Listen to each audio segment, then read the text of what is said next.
And we haven't had a lot of big rivalries in surfing lately. Everyone's been so nice to each other, Tom. You know, back in your day, I know, like, there was no niceness going on. Everybody wanted blood and to win. Yeah, you buckled in. We got John Florence and Barron Mamiya out in the water. It is a rematch from their final last year at the Lexus Pipe Pro, presented by YETI. It's around the 16. You see Miguel, like, the way he approached that last wave with such finesse. And right underneath the peak, and who we got here? Oh, dropping in, pulling up. Oh, and that is the answer for the prodigy, Barron Mamiya, in his matchup flick. That's a kicker right there, straight up. I mean, this wave of Barron, I mean, how late can you possibly be? Critical, just airdrop that thing.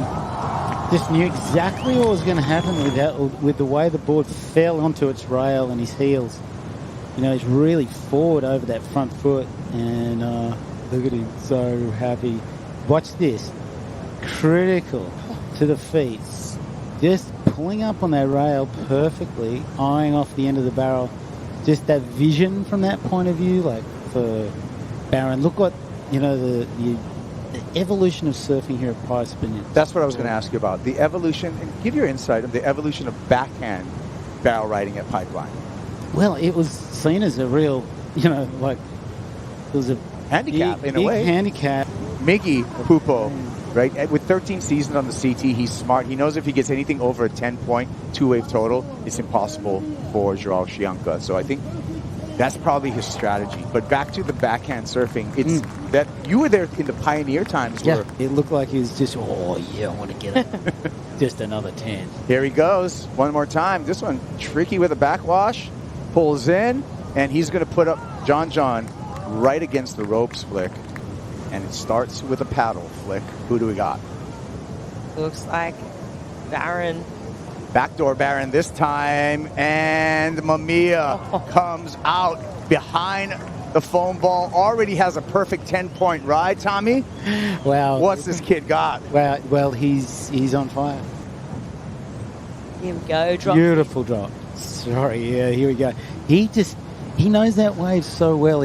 All he had to do was relax, right? Just get down that little bit and just hold himself tightly to the face. Just increase his time by dragging his hands. He almost sort of knifed himself to the end section, but it's, he knew that he had to sort of pull himself back. That barrel is so wide in there. There's no way that thing was going to touch him.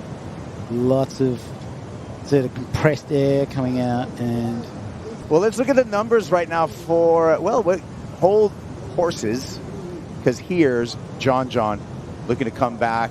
Nice threading of a Pipeline barrel, maximizing his time behind the curtain, able to toy with Pipeline John Florence. Now he's really lifting his game. John, beautiful drop in, classic John, pulling tight to the face, bending that back leg really tight to the face of the wave.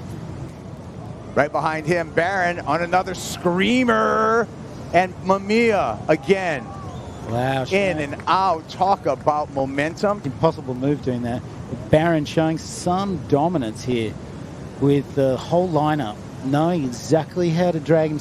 He dropped that 4, and, you know, we crossed to Ross. He was in the channel, and he goes, you know what, I think that's what he needed just to build on his confidence. And once he made that one, as we see John out the back. Big backdoor barrel. John in a cave comes through there, and the challenge is on.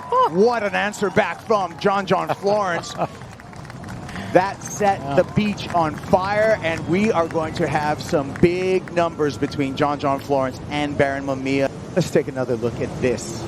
This thing was an absolute cavern. I mean, he absolutely got coned on it. It was big, it was hollow, it was long, he had travel time. I mean, look, John... See, there's a little, he gets that deep hit, really beautiful pumping it. You have to get out of that thing, because you get that got a channel between backdoor and off the wall, and he reached it. Is this another 10? I wouldn't be surprised. Let's see what the judges have got to say. I mean, it's extraordinary timing. How often do you see John with this much emotion, right? Yeah, that's right. Rarely claims. That's exactly right. And for me, you can see here the travel time, the distance. He actually, from the drone angle, you could see he was on the foam ball for a second. The deeper you are, obviously, the more you're on that foam ball, the higher the score. That wave was thick. It had size to it. And just Look, instantly the emotion from John tells me. Nice and long in the turn. And he pumped beautifully. What about Barron again? Disappears. Come out. Barron Mamiya. Looking unstoppable. Just like you're looking at me like, what's going on out there? Here's the 7.97. We'll take another look, Tom. Whoa. Tight to the face. Beautiful. Well there.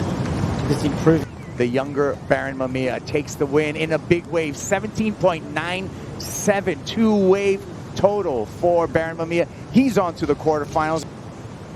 Right at home, Kaipo. Barron, what is it about going up against John Florence at Pipeline that brings out the 10s in you? Yeah, I mean, serving against John anywhere, it kind of simplifies everything. You know, like, you already know it's going to be big scores, and going up against him in, well, I mean, when the heat draw came out, I knew I was like, okay, if I make my first heat, I'm going to have him. So I was like, all right, like, let's just focus on the first heat. Got through the first heat, and then I was like, all right, I got John, and I knew it was basically, it was going to be, in my head, I was like, it's going to be the heat of the round, you know? I knew he really wanted to beat me from last year, and yeah, it was a wild heat. His backdoor wave that he got, I honestly think when it came in, it was one of the best backdoor waves I've ever seen. Like, the way it was bending and the way where it came in and just like how big the wave was, I was just like, wow. Jake paddled back out and he's like, dude, are you kidding me? Are you kidding me? And I was like, oh, I got a 10, huh? And he's like, I don't know, dude, I think so. And I was like, oh. But yeah, it was a crazy heat. I was just super stoked to be out there and surfing with him and getting good waves. Back again, 2025, looking a lot like 2024 against John for you. You come out with the highest heat total of the day. What does it say about your surfing that you're able to have this consistency, particularly at this wave? Yeah, I mean, I grew up on like surfing here every day. You know, the first time I surfed here was I was 9, and I just like fell in love with it. You know, and whenever it's firing, I'm always surfing it, and I surf it.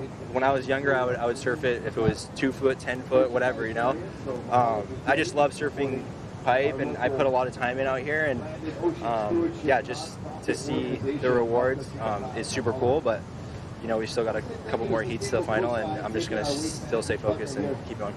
All those hours when no one's watching, showing up when everyone is. Congratulations, Barron. Thank you.